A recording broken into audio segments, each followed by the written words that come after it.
money has already been allocated. Socioeconomic Chief Carl Chua also warns against increasing minimum fares and wages. He says this could do more harm than good, as it can bring about higher inflation.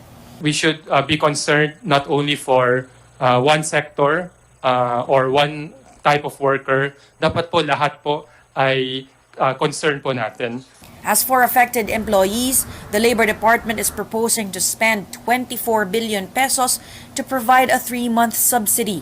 The agency says this should be provided from April to June to about 1 million beneficiaries. The Energy Department, meantime, backs a shorter work week. We also support, Mr. Mayor, yung panukala na 4-day week work at saka yung panukala din po palawigin muna natin ang work from home para sa ganun po mabawasan ang pagbiyahe ng ating mga mamamayan. Malacanang says these are still under consideration and the President has yet to decide on these proposals. AC Nichols, CNN Philippines.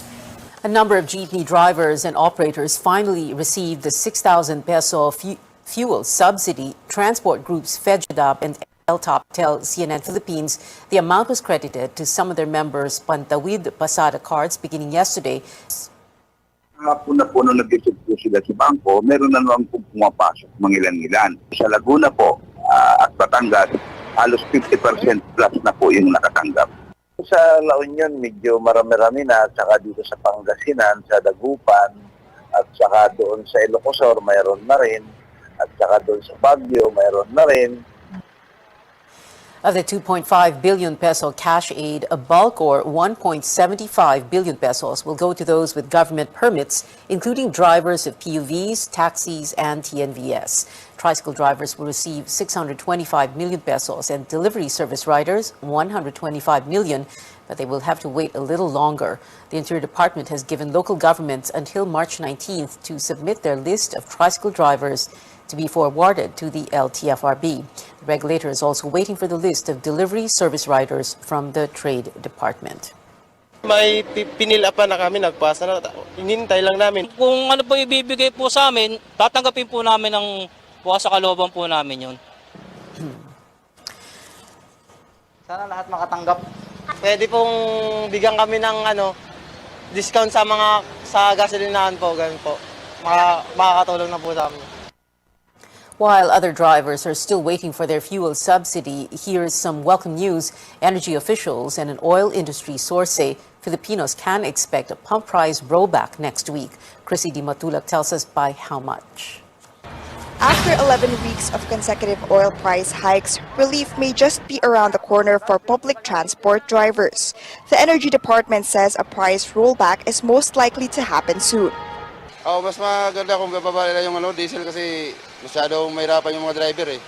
Tsaka wala na kami kinikita kasi sobrang taas ng diesel. Sana ibalik nila yung dati, kasi dati lang 49 yan, yung naging 72 eh.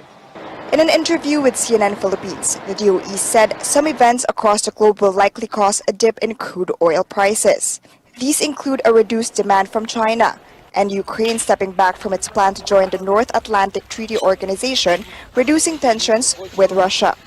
The price of crude oil is actually very volatile, but it had keep on increasing because of the sustained pronouncement from the US, UK, EU of the sanctions against Russia. But recently, there was a statement from the Ukrainian president that they're not interested anymore in actually joining the NATO, but notably in China, which actually imposed a massive lockdown. So those are really the two main this week. In a cabinet meeting this week, Energy Secretary Alfonso Cusi said gasoline prices could drop by at least 5 pesos per liter, diesel by 12 pesos per liter. Prices of gasoline and diesel recently increased by more than 7 pesos and 13 pesos per liter, respectively. Transport groups have been taken to the streets calling for the suspension of the excise tax for fuel. Definitely a price rollback is something that we anticipate and welcome. Pero sa dulo, itong price rollback na ito ay gaano ba ka-significant? While the price rollback has yet to happen, drivers are hoping that for now, they will receive the subsidy promised by the government. They understand the need for more transportation options, which is why they don't want to give up on their operations as much as possible. Chrissy De Matulak, CNN Philippines. Rising oil prices have another casualty, the airline industry. As our senior correspondent Lois Calderon reports, just when airliners are again about to take off, expensive jet fuel is throwing a wrench into their plans. U.S. Navy retiree Brian McCann and Filipina Evelyn Bacho met on Facebook a year ago and fell in love long distance in the midst of a raging pandemic. As soon as the Philippines allowed foreign tourists to enter borders without quarantine in February, McCann flew in. I came here to get married to my fiance here. We traveled to the Bohol region, or the island. That's where she was from. The couple has set their wedding for this year, but more expensive jet fuel could make plane tickets less affordable. McCann flies back to Boston, Massachusetts, and hopes to return to Manila in a few months. Fuel prices, something like that. Oh yeah, that's going to create a problem for me when I have to travel back here, back and forth to visit her. I'll try to find the best deal available, of course. Yeah, money-wise. Flag carrier Philippine Airlines wants aviation regulators to review the fuel surcharge matrix amid rising global oil. PAL President Captain Stanley Nang says jet fuel accounts for about 50% of the airliner's operating expenses. The Civil Aeronautics Board has the power to issue a fuel surcharge matrix for domestic and international flights. It's really a good time actually for airlines right now. Just except for the fuel price, of course, but we actually don't think that's going to stay up there for a long period of time. We're actually asking the help of CAB for fuel surcharge, but of course it should be still reasonably priced for the consumers to actually not reasonable for them to fly still. PAL has announced it's offering 5 million seats on sale for as low as $81 for return international flights as it celebrates its 81st year of operations. PAL earlier announced in January it has emerged from bankruptcy proceedings after a U.S. court approved its restructuring plan to slash debts by more than $2 billion. It's boosting its domestic flights to return to pre-pandemic level by April. It has also added more flights to Singapore, Australia, and Japan, while plans are underway to soon resume flights to Bali, Macau, and mainland China. PAL has earned a new life, not just to live, but to thrive. The new PAL is smaller and streamlined to fit the new normal. The tie that binds airlines and passengers is like a love story. Each one is the other's lifeline, so to speak, separated by the pandemic. So when borders reopened, both sides cheered. But rising jet fuel costs could spoil a happy ending. Lois Calderon, CNN, Philippines. More than 100 Filipino seafarers are still stranded in Ukraine as the war in Eastern Europe marks its third week. Tristan Odalo tells us authorities hope to speed up rescue efforts. In the last few days, sirens and warnings have filled the air in a port near Odessa in Ukraine. A vessel carrying 12 Filipino crew members is currently docked there. But despite the chaos, the seafarers say they prefer to stay on board. Yung naririnig lang namin is yung mga warning lang po. Tapos pag nag-warning po, biglang may siren, nag-iinto po yung mga operation dito lahat. Tapos parang nagtatago, parang umaalis sila dito sa bandara. Tapos kami rin, sabi rin ng opisina namin, pag may ganun, take shelter na rin kami, papasok din kami dito sa accommodation ng barko namin para po safety na rin po. The Filipinos say they are far from the war zone, but if things get worse, they are ready to evacuate anytime. Hindi naman po namin pwede abandonahin yung barko namin kasi mali naman po yun pag gawin namin, abandonahin namin na walang abiso ng opisina namin, pati yung principal po. The Foreign Affairs Department is closely monitoring the plight of stranded seafarers in the Black Sea. Some 472 Filipino seafarers are affected by the Ukraine-Russia conflict, with around 150 of them still aboard their vessels. Extracting them or evacuating them has become more difficult because of the ongoing fighting. The DFA is also appealing to manning agencies and ship owners to cooperate in extracting the seafarers from their vessels. Because the welfare and safety of our seafarers are their primary responsibility. That's why I would like to appeal to them to help out, and shoulder the cost of extracting or evacuating our seafarers. Barring any changes or flight delays, the Department of Foreign Affairs aims to finish its repatriation of Filipinos who were evacuated from Ukraine to the Philippines this week. Tristan Udalo, CNN Philippines. Around 286 Filipinos have returned home from war-torn Ukraine. When we come back on Newsnight, we look at how some presidential hopefuls are reacting to the government's refusal to suspend the fuel excise tax despite rising pump prices. And former Senator Bongbong Marcos finally speaks up on the controversies hounding his candidacy. Among these, his family's or his late father's unpaid estate tax. Details after the break.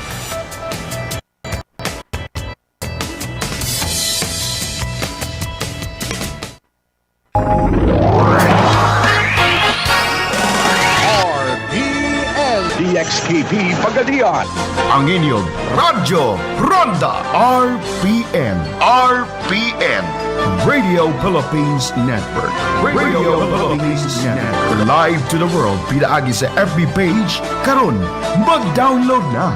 Pinaagi sa Google Play o Apple Store, YouTube o Twitter. Alang sa mas kipakuskan ng mga balita, komentaryo, kasayuran o kalingawan. Ang mas kipakuskan ng inyong Radyo Ronda. Member, kapisanan ng mga broadcaster ng Pilipinas.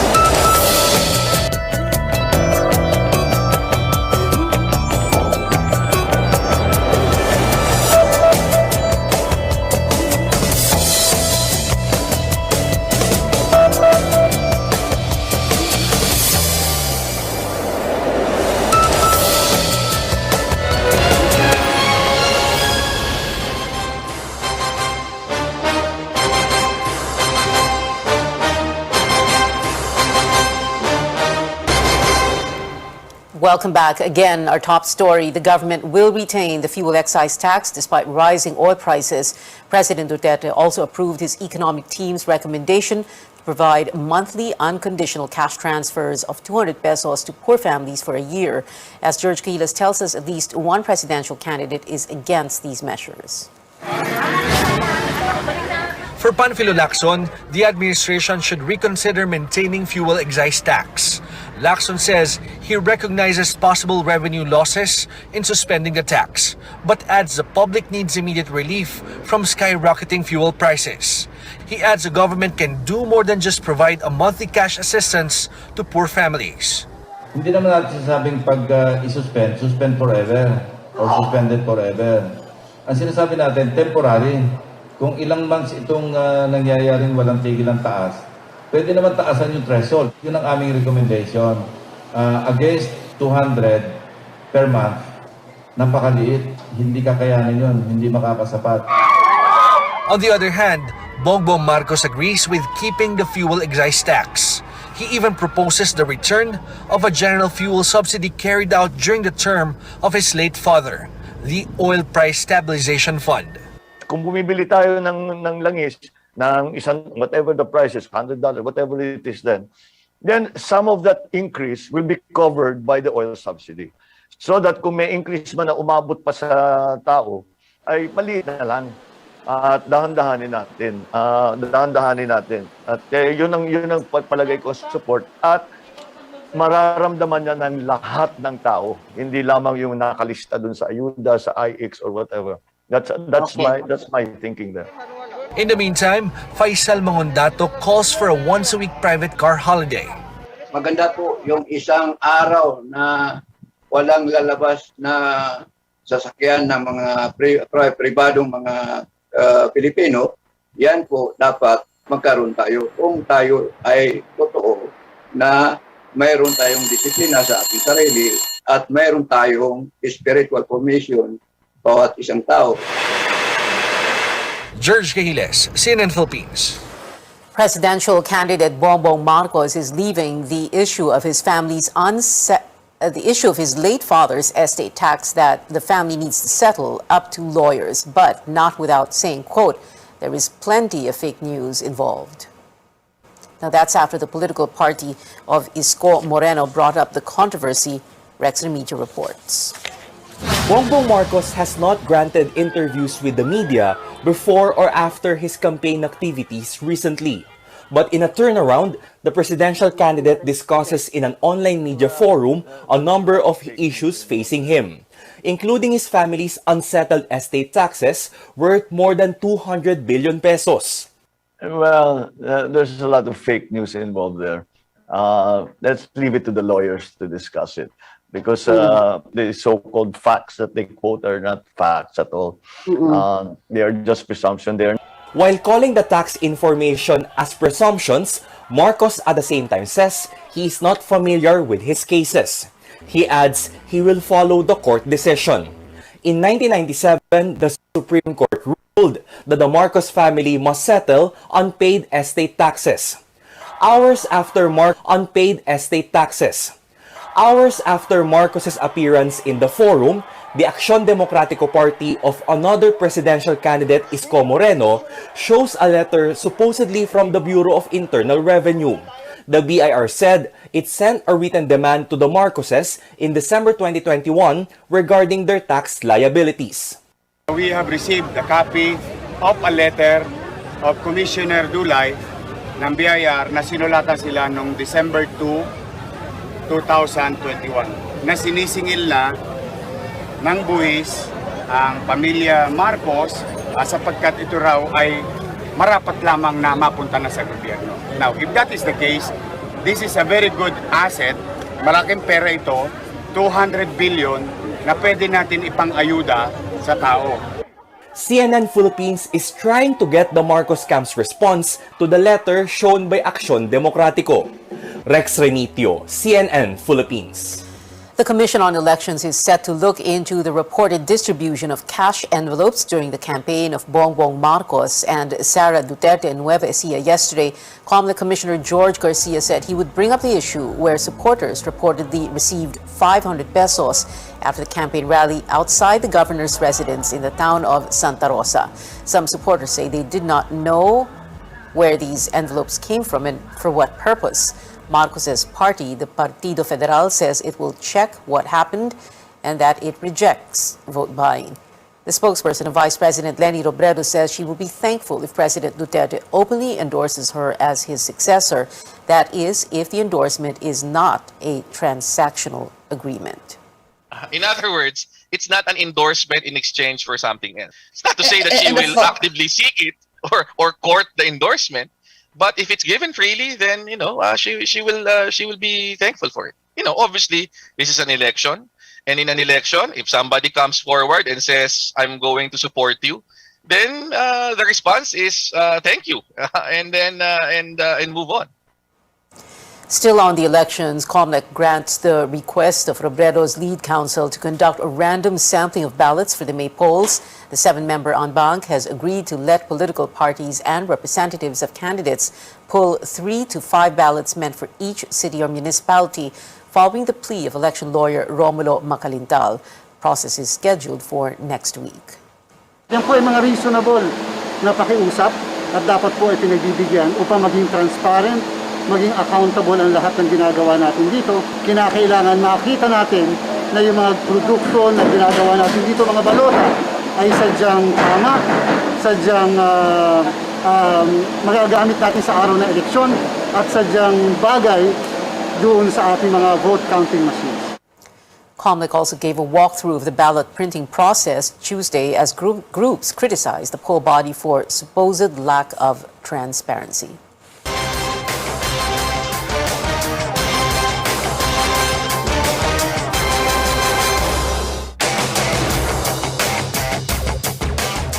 Billions of pesos worth of illegal drugs were seized in an operation in Infanta, Quezon. Authorities intercepted 3 vans at a checkpoint along Barangay Comon on Tuesday morning, carrying about 10 billion pesos worth of shabu. Now, that's equivalent to 80 sacks, or about 1,650 kilograms of the illegal drug. 10 suspects were arrested. More stories coming up. The Philippines Miss World bet sends some love to her supporters a day before competing for the coveted crown, while global superstar BTS is taking center stage again for the 64th Grammy Award. Stay tuned.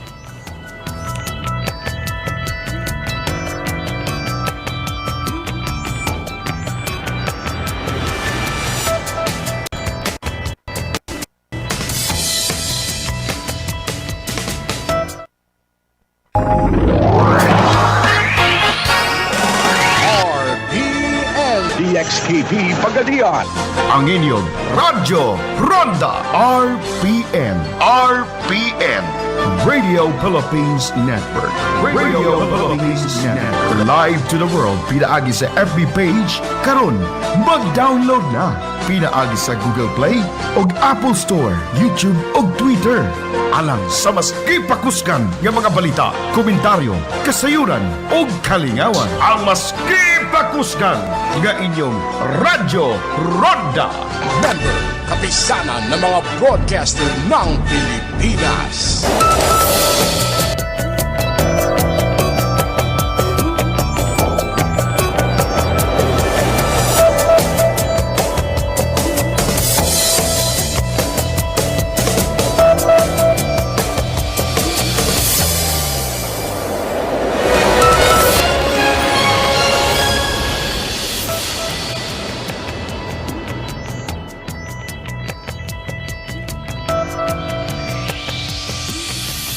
Welcome back. The Alaska Aces lived to fight another day in their final PBA conference after beating the NLEX Road Warriors 93-79.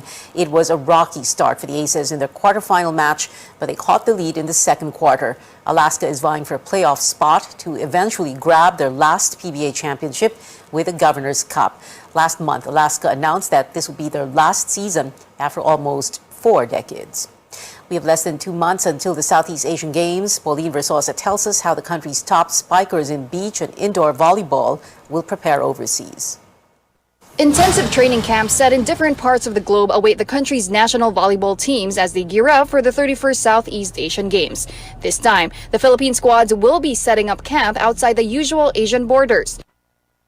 As early as Tuesday, the men's and women's beach volleyball teams, led by 2019 SEA Games bronze medalists Cici Rondina and Bernadette Ponce, left for Brisbane, where they will get a chance to train and compete with Australian nationals. Sobrang excited po kami sa magiging training po namin doon. And I know na sobrang dami po namin matututunan doon at babaunin po namin yun para sa SEA Games. And gagawin talaga namin yung best po namin. On March 20, the men's indoor volleyball team will fly to Qatar for a 2-week training camp that will run until April 5, with the squad eyeing to eclipse their historic silver medal finish during the 30th edition of the SEA Games held on home soil. Kung ano man yung naging kulang namin noong 2019, magandang experience tong papunta namin ng Qatar dahil I think makakatulong yun to improve the team and yung chemistry. 3 days after the 2022 PVL Open Conference comes to a close, the women's indoor team will set up camp in Brazil beginning April 12th. Bannered by key returnees Alyssa Valdez, Jaja Santiago, and Abby Maraño, the 16-woman pool will look to improve on their 4th-place finish in 2019. This foreign training is so of paramount importance because it gives us a lot of exposure, and I'm trying to bring our teams towards on the other side of the globe to Europe and South America. Enough of Asia. We have a lot of experience already in Japan, Thailand, Korea, China. Our target is really to have a medal. Not even to have a medal, is to get the gold medals in the 4 teams. The 31st Southeast Asian Games will run from May 12 to 23 in Hanoi, Vietnam. Pauline Versosa, CNN Philippines. But missing from the lineup of indoor volleyball players are notable athletes like Kim Dee, Kale Mao, Gia Morado, Jasmine Nabor, and Dindin Manabat. They declined invitations to join the national team. Entertainment news now. Tomorrow's Miss World pageant, Tracy Before tomorrow's Miss World pageant, Tracy Maureen Perez made sure to show some love and gratitude to supporters. The country's representative thanked fans online, calling those who continue to believe in her rare gems. Tracy also showed off an elegant gown designed by Francis Libiran. Find out if the Philippines will win its second Miss World crown. The pageant airs tomorrow at 8:30 in the morning, live from Puerto Rico, with a pre-pageant special at 8 a.m. with our senior anchor Pinky Webb, only here on CNN Philippines. Happening in Puerto Rico. Catch the coronation night here on CNN Philippines. Updates now in music. K-pop sensation BTS is performing on the Grammy stage for the first time in person. The group is among the featured artists for the April 3 event in Las Vegas. BTS members are also attending as nominees, up for Best Pop Duo/Group Performance for their hit Butter. They first sang for the Grammys last year through a pre-taped video in Seoul because of COVID restrictions. And Ed Sheeran adds more stops for his Mathematics tour. Chart-topping artist will head to Australia and New Zealand from February to March next year. As for shows in Asia, the Shape of You singer has said these could be set for the end of 2023. And that is it for now. Join me again on News.ph at 7 p.m. I'm Pia Ontiveros for Newsnight, where we go above and beyond the headlines.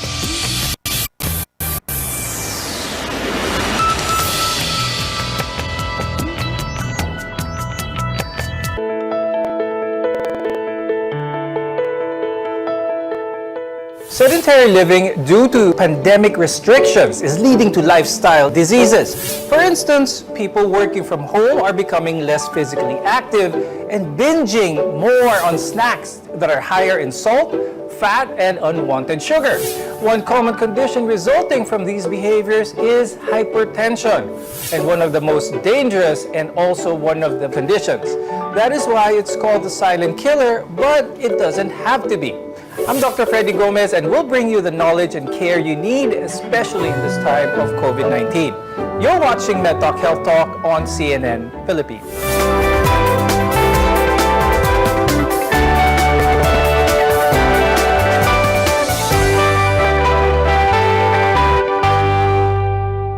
Watching your blood pressure is important because your arteries carry blood from your heart to other parts of the body. Our guests today will talk about this topic and share their knowledge. Let's welcome Dr. Eduardo Yambao Jr. He's a cardiologist from the Asian Hospital and Medical Center. Also with us is Dr. Romel Punong Bayan, who is an internal medicine and hypertension specialist from the Medical City Clark and Bulacan Medical Center. Most of the time, hypertension has no obvious symptoms to indicate that something is wrong. One thing you can do to protect yourself is by checking your blood pressure. In a blood pressure reading, there are two numbers, itong systolic and the diastolic. I'll start the conversation with Doc Ome.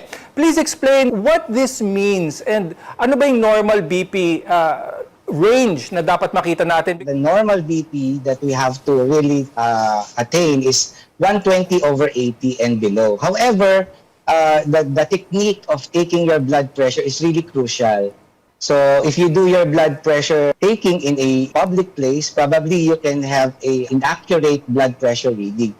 But in general, we have to really make sure that we are taking the blood pressure the right. So it has to be quiet, you have to be seated comfortably with your back support, your feet are flat on the floor, and your measuring device should be in the level of your heart. So however, most of the cases, I'm seeing a lot of technical errors. So it's really very crucial to take your blood pressure properly. Now, a hypertensive crisis means that there's a severe increase in blood pressure, and one of the risk factors for this is a stroke. When this happens, the heart may not be able to pump blood properly. Dr. Ed, if one notices a spike in their BP, biglang pagtaas, what should their initial reaction be? When there is a sudden spike in blood pressure, they should first check, number one, if they are into certain stressors which could cause elevated blood pressure. This would include probably they are in certain activities like exercise, or they're really shouty or laughter,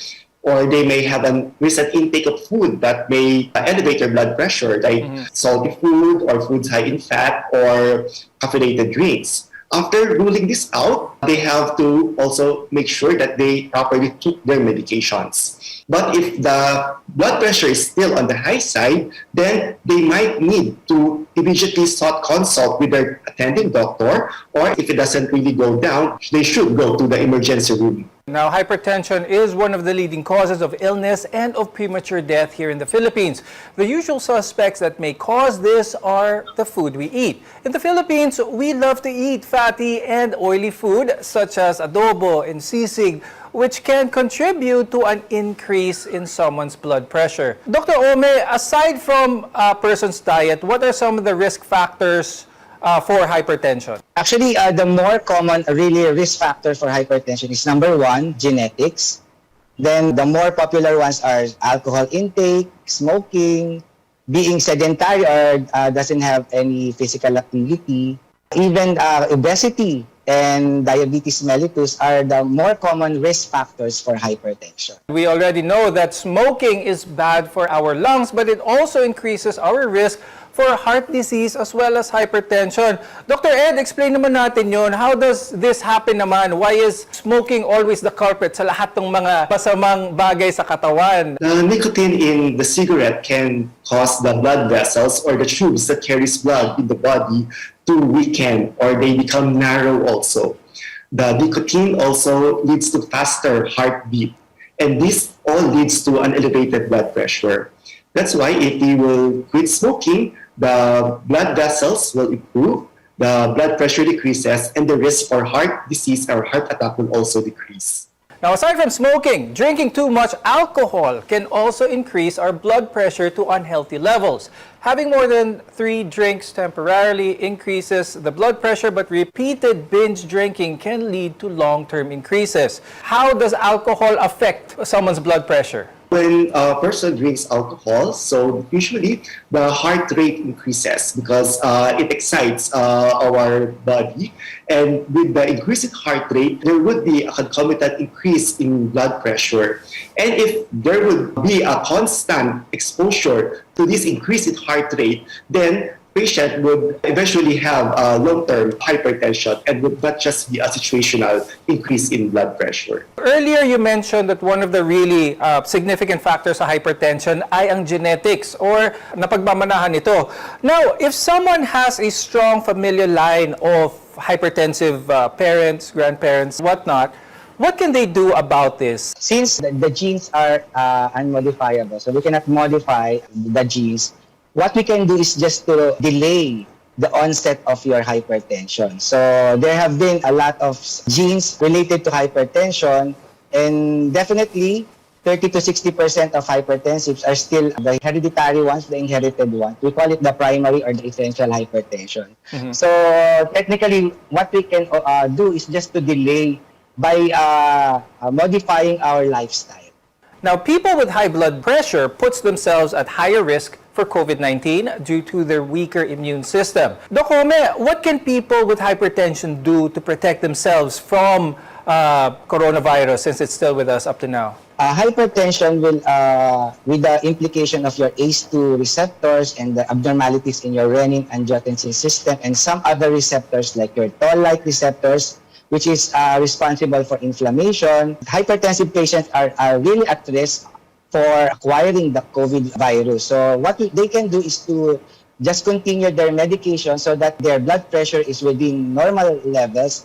Probably it will lower the risk for them to acquire the infection. Doc Ome, as a follow-up to that, with regards to vaccinations, there's been a lot of conflict, especially when it comes to the vaccination sites. Hindi pumapasa yung mga hypertensives dahil mataas ang BP nila, either hindi nila nakukuha yung booster nila or vaccination nila. What is the current guidelines now? Ano bang dapat alalahanin ng mga hypertensives whenever they get their vaccine or their booster? They have been instructed to continue their hypertension medications before going to the vaccination site because, Filipinos are really needle phobic. So when they go to a vaccination place, there's an increased stress. Mm-hmm. So the tendency is for them to elevate their blood pressure. So the better thing to do is before going to the vaccination site, make sure that you take your regular antihypertensive medication. Now, when left undetected, hypertension can cause a number of problems. When we return, we'll talk about the complications of hypertension. We're your connection to healthcare. You're watching MedTalk Health Talk.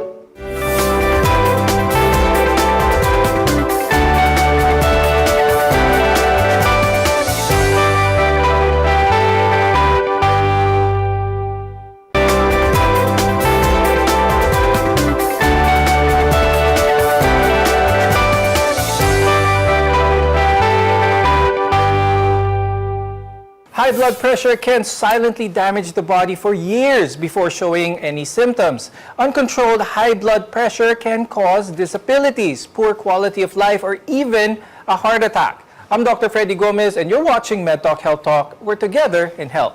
The excessive pressure on your artery walls caused by high blood pressure can damage your blood vessels as well as other organs. Now, the higher the blood pressure and the longer it goes uncontrolled, the greater the damage here.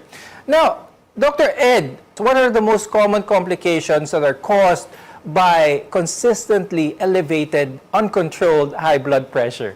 There are a lot of complications from uncontrolled high blood pressure. This includes heart attack or stroke, heart failure or inability of the heart to adequately supply oxygen throughout the body. Aneurysm can also arise, which means there is weakening and bulging in the walls of the blood vessels. Patients can also have eye problems like blurred of vision, bleeding in the eyes, or double vision. And long-term, uncontrolled high blood pressure can eventually also damage the kidneys. Healthy arteries are flexible, they're strong, they're elastic, and their inner lining is smooth so that blood flows freely to supply vital organs and tissues with nutrients as well as oxygen. Now, hypertension gradually increases the pressure of blood flowing through those arteries. Dr. Ed, when it comes to our arteries, a lot of our viewers are familiar with cholesterol and its effects on the heart. What is the relation with this with elevated high blood pressure? If there is elevated high blood pressure, the arteries in the heart and the rest of the body becomes less elastic. And when they become less elastic, they cannot function well, which is they cannot supply the adequate oxygen and nutrients. Because of this, heart disease can eventually happen. That's why in prolonged and uncontrolled hypertension, patient can have heart failure, or they could also have ischemic heart disease, or the heart muscle not having adequate oxygen, or eventually they could have heart enlargement. And they would feel shortness of breath, they could experience chest pain, or they get tired easily when this happens. Now, elevated blood pressure, as explained, can cause many heart problems such as coronary artery disease, enlarged left heart, as well as heart failure, as Dr. Ed mentioned. But Dr. Ed, nowadays we associate all of these elevated blood pressure with a certain body type, with diet, too much cholesterol in the diet, too much unhealthy eating or whatnot. But is that the case nowadays? Meron bang itsura ang isang hypertensive? Or can someone look healthy outside but still be hypertensive? A person can look normal outside, like for example, being on the normal weight, a normal build, but can still be hypertensive. And because genetics, as what Dr. Punong also mentioned, do play a big role in high blood pressure. This brings to the importance of having a regular follow-up and regular monitoring of blood pressure. And other factors like food, obesity could just factor in or further aggravate a person with genetically predisposed condition to develop hypertension. Now, hypertension can also damage the brain because our brain depends on a nourishing blood supply to work properly. Dr. Ome, can you talk more about high blood pressure and its relation or its risks sa ating brain? Actually, when we talk about hypertension and brain, we are talking more of the complications of hypertension, which is stroke. And it's around less than 50% of the time, hypertension is the cause of stroke. So this can lead to morbidity, like paralysis or poor quality of life, and some even die because of a certain fatal stroke due to hypertension. Kidneys filter excess fluid and waste from the blood, a process that requires healthy blood vessels. Now, high blood pressure can damage those blood vessels, as we learned earlier, in and leading towards the kidneys. Dr. Ome, explain natin yon yung link naman with hypertension and paano naapektuhan ng ating kidneys. Hypertensive patients has elevated sympathetic tone and endothelial dysfunction. There is also water retention and salt retention. Eventually, will destroy the blood vessels of the kidney. And this will lead, at worst, they go to dialysis. Let's talk about the eyes, because hypertension can also damage the blood vessels that supply blood to the eyes. And this can cause retinopathy, choroidopathy, or even optic neuropathies. Dr. Ome, pag-usapan naman natin yung link of hypertension sa mata. Because when you are hypertensive, your blood vessels in the eyes, specifically at the retina, will have some abnormal changes. There will be thickening of your intima, and there will be increased degeneration of the hyalin of the blood vessels of your eyes. Eventually, this will lead into poor circulation, and eventually, this will even cause blindness. Okay. Now that we know what hypertension can lead to, it's important that we know how to lower it and stay healthy. Your health is our mission. This is MedTalk Health Talk.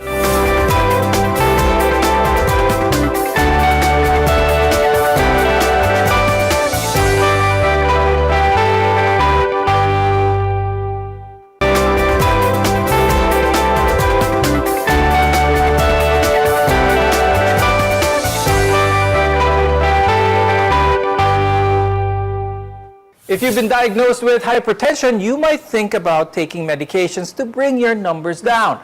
But lifestyle plays an important role in lowering your blood pressure as well. I'm Dr. Freddy Gomez, and you're watching MedTalk Health Talk, where your care always comes first. If you successfully control your blood pressure with a healthy lifestyle, you might avoid, delay, or even reduce the need for medications.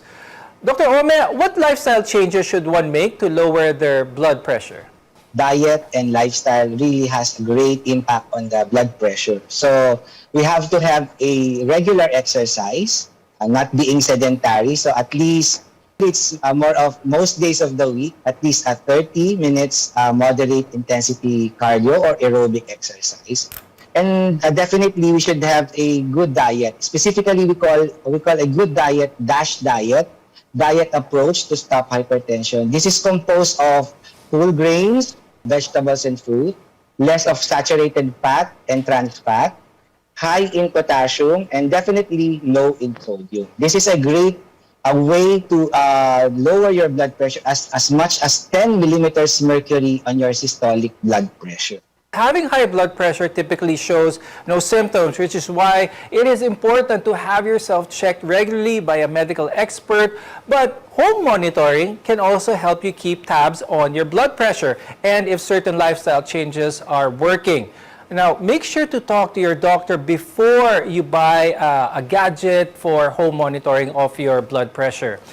Dr. Ed, how can we properly check our BP at home? Let's start first with ano ba yung maganda to have at home? Anong klaseng gadget? We have electronic ones, we have the manual ones, we have the wrist ones even nowadays. What is your recommendation? For home BP monitoring, since usually it's the person himself will check his blood pressure, it is ideal that he use an electronic or digital BP monitor. It could either be a wrist digital monitor or the arm digital monitor, and make sure it's properly charged or it has an adequate battery so that it could function well. Then he should find a right place, a quiet place where he is relaxed, and then sit down and make sure that there's no tight-fitting clothes affecting the arm where the BP cuff will be placed. After which, place the arm just at the level of the heart and the blood pressure cuff above the elbow. Okay. Then the person should keep still and quiet while the machine is taking the blood pressure. Then after taking the measurement, he could take another 2 or 3 readings, then compare it. And ideally, the person should also record the blood pressure measurement so that he could show the readings to his doctor on follow-up. Now, Dr. Ome, Nowadays, with technology, there are a lot of gadgets that help with monitoring one's blood pressure. Even watches can do it nowadays. But how accurate are these? Are these something that gives as accurate an information as those as what hypertension specialists or cardiologists use in their clinic? Actually, most of the wearables, we call it the wearables, are still in the process of validation. Some of the gadgets can monitor your heart rate, can monitor the calories burned. But regarding the blood pressure, I still recommend those machines that has been mentioned by Dr. Ed. So these are more accurate because they are validated already. And fitness trackers are just probably an adjunct to the risk factors, like if you do exercise, how many calories do you burn, what is your target heart rate. Probably this is the practical usability of your tracker to track your physical activity and your parameters while doing some interventions to alleviate your high blood pressure.